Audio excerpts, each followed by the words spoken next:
Assalamualaikum warahmatullahi wabarakatuh. Selamat pagi anak-anakku kelas 2. Bagaimana kabar kalian pagi ini? Semoga kalian dalam keadaan yang sehat ya. Untuk kegiatan tematik hari ini, kita akan belajar tentang tema 1, yaitu hidup rukun. Subtema 2, yaitu hidup rukun di tempat bermain, pembelajaran ketiga. Sebelum kita mulai, marilah kita berdoa terlebih dahulu agar pembelajaran kali ini berjalan lancar. Berdoa dimulai. Bismillahirrahmanirrahim. Pada hari kemerdekaan besok, Sekolah Raka akan mengadakan pentas seni. Dalam kegiatan pentas seni tersebut, Raka dan teman-temannya akan menari. Mereka sangat bersemangat dalam mempersiapkan tarian. Tariannya seperti gambar di bawah ini. Nah, di situ ada gambar gerakan tari yang sudah kalian praktekkan pada minggu yang lalu.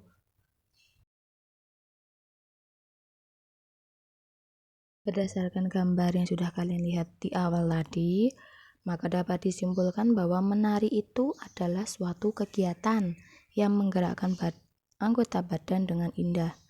Maka dari itu, tangan, kaki, dan kepala haruslah saling berkoordinasi. Kenapa? Karena jika kita tangan, kaki, dan kepala itu saling berkoordinasi, maka saat menari akan terlihat lebih indah.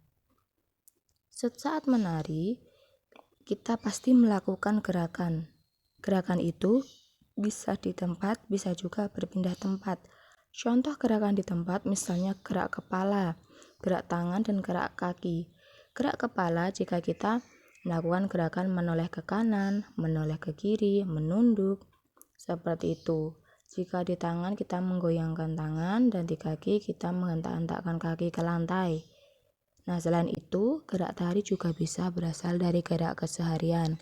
Maksud dari gerak keseharian di sini adalah gerak-gerak yang biasa kita lakukan sehari-hari. Bisa kita pakai menyapu, itu juga kita bisa mengambil tarian dari gerak menyapu seperti itu. Suatu hari, Titu memperhatikan Raka berlatih menari. Ia juga ingin ikut menari. Kemudian, ia mendatangi Raka. Titu mengajak Raka bercakap-cakap. Percakapan mereka berisi tentang ajakan Raka kepada Titu. Raka mengajak Titu untuk ikut menari. Raka mengatakan agar Titu mau menari di depan teman-temannya. Bentuk percakapannya bisa kalian lihat setelah ini.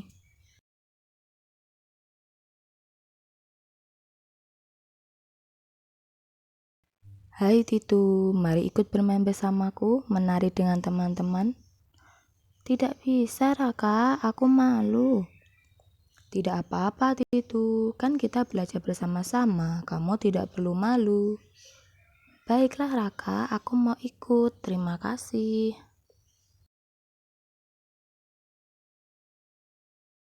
Dari percakapan Titu dan Raka, dapat kita ketahui bahwa mereka sedang melakukan kegiatan bercakap-cakap. Dengan seperti itu, melihat percakapan tersebut, menurut kalian apa itu percakapan? Nah, percakapan adalah tanya jawab antara dua orang atau lebih. Jadi, jika kita sedang berbicara bersama dua orang atau lebih, itu disebut percakapan. Dalam kegiatan menyiapkan pentas seni, tidak hanya anak-anak yang sibuk, ibu guru pun sibuk mempersiapkan konsumsi untuk acara pentas seni. Ada 235 kue serabi dan 254 es campur. Menurut kalian, mana yang lebih banyak? Nah, pasti kalian bingung kan? Nah, bagaimana caranya agar kita tahu mana yang lebih banyak? Di sini kita akan belajar yaitu dengan cara untuk mempermudah kita menjawabnya. Cara yang mudah adalah dengan membandingkan nilai angka yang berperan sebagai ratusan, puluhan, dan satuan antar bilangan-bilangan tersebut. Untuk lebih jelasnya, kita akan belajar setelah ini. Bilangan sendiri dapat dibandingkan dengan kata kurang dari, lebih dari, dan sama dengan. Langkah yang pertama, kita perhatikan dulu angka yang ratusan itu, baru angka puluhan, dan yang terakhir adalah angka satuan.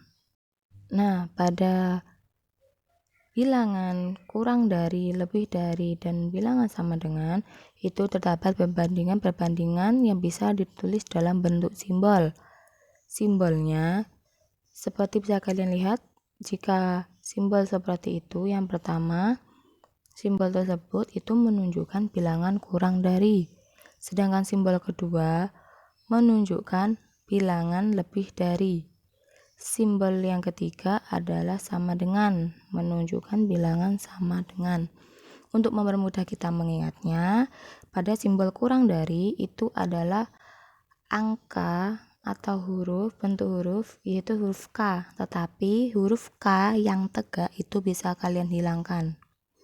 Sedangkan untuk yang bilangan lebih dari itu adalah B, tetapi garis tegaknya itu kalian hilangkan.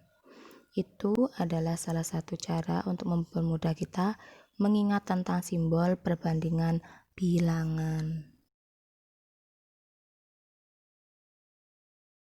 Nah, di sini Miss Kiki memiliki dua angka yang sudah disebutkan oleh teks di atas, yaitu tadi pada kue serabinya memiliki jumlah 235.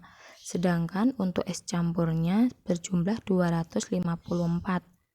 Nah, untuk caranya membandingkannya kita lihat dulu. Di sini untuk ratusannya angkanya sama, yaitu 2. Jadi kita kesulitan untuk membandingkan. Jika angka ratusannya sama, mari kita lihat angka puluhannya. Nah, pada angka puluhannya sudah terlihat jelas. Pada kue serabi memiliki angka puluhan yaitu angka 3. Sedangkan pada es campur memiliki angka puluhan yaitu 5. Jadi bisa disimpulkan karena angka 3 kurang dari 5, maka kalimat perbandingannya adalah sebagai berikut, yaitu 235 kurang dari 254. Untuk simbolnya bisa kalian lihat seperti itu. Yang lancip itu mengarah ke arah yang angka yang kecil, sedangkan yang terbuka mengarah ke angka yang lebih besar.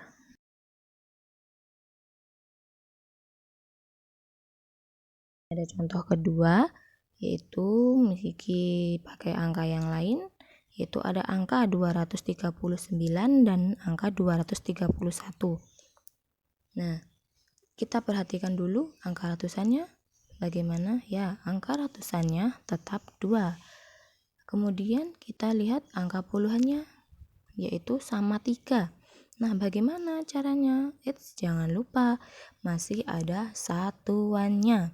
Kita perhatikan angka satuannya. Pada angka 239, angka satuannya adalah angka 9. Sedangkan pada angka satuan dari 231 adalah angka 1. Nah, berbeda kan antara angka satuan yang pertama dengan angka satuan kedua. Karena angka 9 lebih dari 1, maka kalimat perbandingannya adalah 239 lebih dari 231. Untuk simbolnya bisa kalian lihat itu, yang lancip mengarah ke arah yang kecil, yang terbuka pasti mengarah ke yang lebih besar, seperti itu.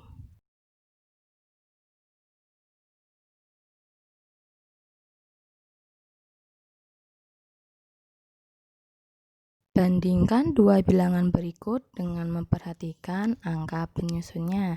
Nah, di sini Miss Kiki memiliki dua angka, yaitu 349 dan 394. Untuk mengetahui caranya, perbandingannya, kita lihat dulu angka-angka penyusunnya. Jadi dengan cara panjang ya. Pada angka 349 di situ angka ratusannya berapa? Ya, angka ratusannya adalah 349. pada puluhannya yaitu 40 dan satuannya adalah 9. Sedangkan pada angka 394, angka ratusannya ada angka 300, puluhannya 90, dan yang satuannya adalah 4. Jika dilihat bilangannya itu yang ratusan itu adalah bilangan yang sama, sedangkan pada puluhannya yaitu berbeda. Nah, pada bilangan 40 itu kurang dari 90 sebagai angka puluhannya. Jadi, angka 349 itu kurang dari 394. Nah, sekian dari pembelajaran kita tentang hidup rukun di tempat bermain, pembelajaran ketiga. Bila ada kurang lebihnya Misiki mohon maaf. Assalamualaikum warahmatullahi wabarakatuh.